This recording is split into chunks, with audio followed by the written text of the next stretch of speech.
A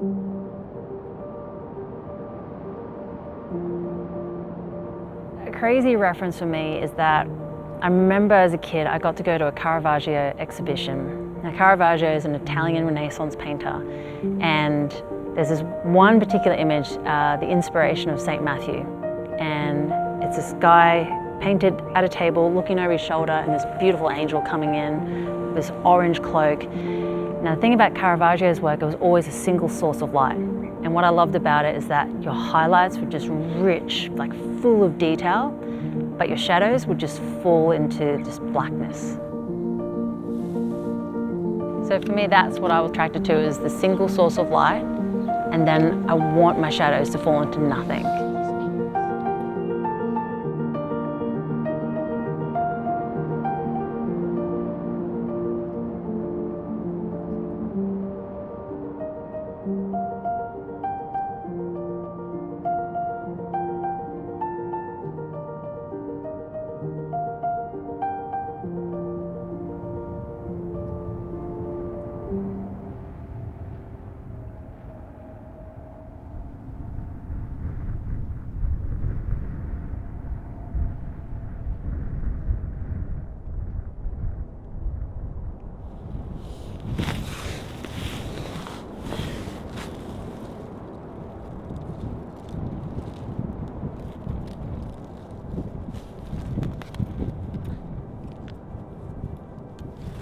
As a photographer, I'm always drawn to barren landscapes. It's easy to complicate an image. It's easy to bring chaos and all these different layers, but the greatest satisfaction I've had is when I'm able to find a scene and simplify it and almost, well, strip it back. And maybe that's what it is about the nighttime. It's like a blank canvas.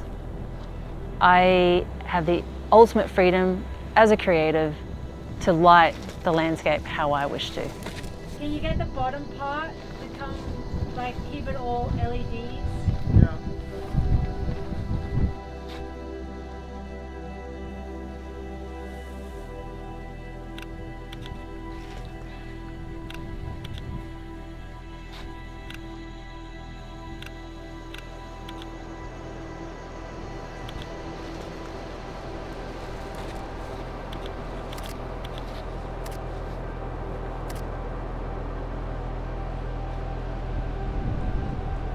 It was a couple of years ago that I wanted to go light up a crack in Moab, and that image certainly travelled far. And though for me I felt unfulfilled because I knew there was so much more to do with that lighting, but I knew from that moment I was like, I'm onto something. The reason why I came to Mount Wellington, there's just so much to work with. You know, there's these beautiful columns, so therefore they're going to be arêtes, they're going to be cracks. In that amphitheatre, the amazing thing is, like, it really is, well, it's an amphitheatre, it's like this bowl, and I knew by coming here that I would just have so many different access points as well. So it's an ultimate playground. What will be the vision?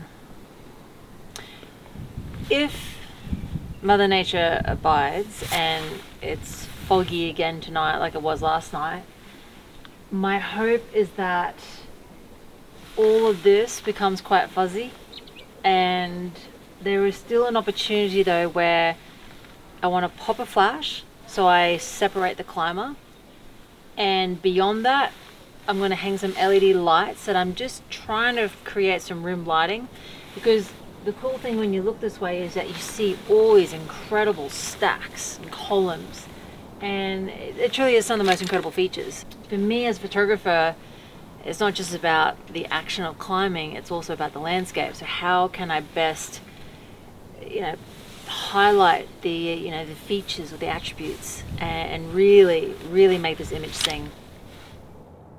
So basically you have this really defined arête just to the right of Will, that's in the shadow here. And so what I thought is wrapping down, but staying on the other side so you don't see me. And then that way, even if it's really foggy, ideally the flash will cut through enough to highlight the climbing. And if not, I'm gonna have to get really creative, or it's just another night of trial and error and finessing.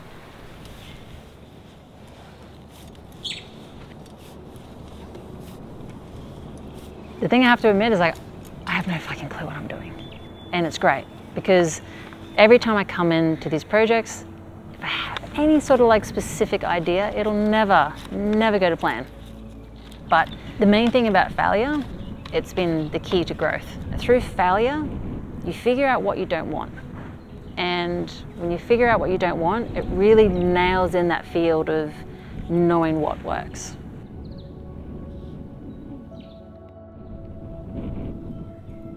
Tape the connection points, we lower these lights, you're wrapping down.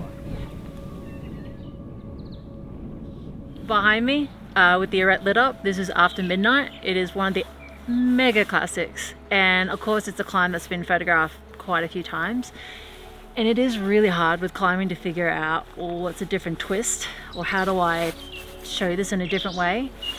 On one hand, the angle, it's hard to beat this, like it's an arete, but I figured with the lights and the name After Midnight, well, I figured this was a nice way to just add a little bit of a different spin to the climb.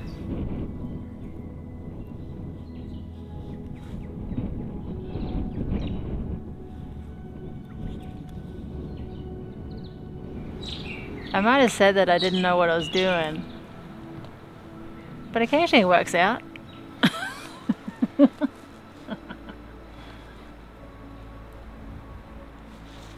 I fucking love this.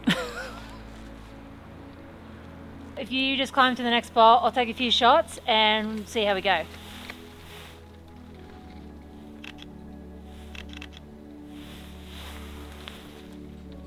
Can you just shine the torch back to your right leg? People say, oh, you got to figure out what you want. But I think that's the wrong way to look at it. It's figuring out what you don't want or what doesn't work. Because at the end of the day, I don't know what works. I don't know what this final vision is. But if I know everything that doesn't work, it still leaves that bit of spontaneity of finding something new.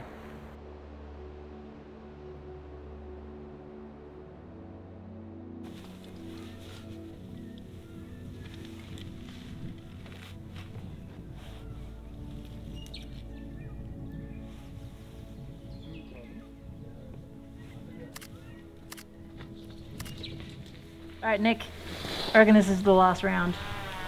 Yeah, I've not got much battery left. Cool. All right, well, let's give it a go. Okay, shooting.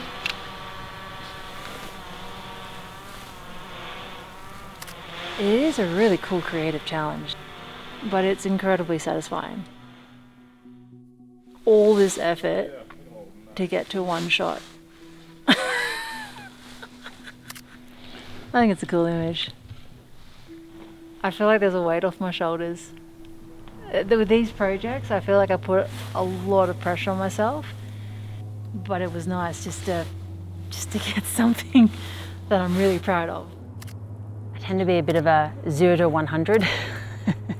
And if I have a certain task to focus on, I feel like everything just blocks out and I'm just there with that activity at my hands. It's quite a nice thing, to be honest. I mean, it'd be easy to start to think, well, I'm dangling above, 100 meters of blackness and, trying to design this, but I don't think about the whole scene. Once I've got a plan of where the lights go, it's very, very hyper-focused, and to be honest, I'm pretty happy.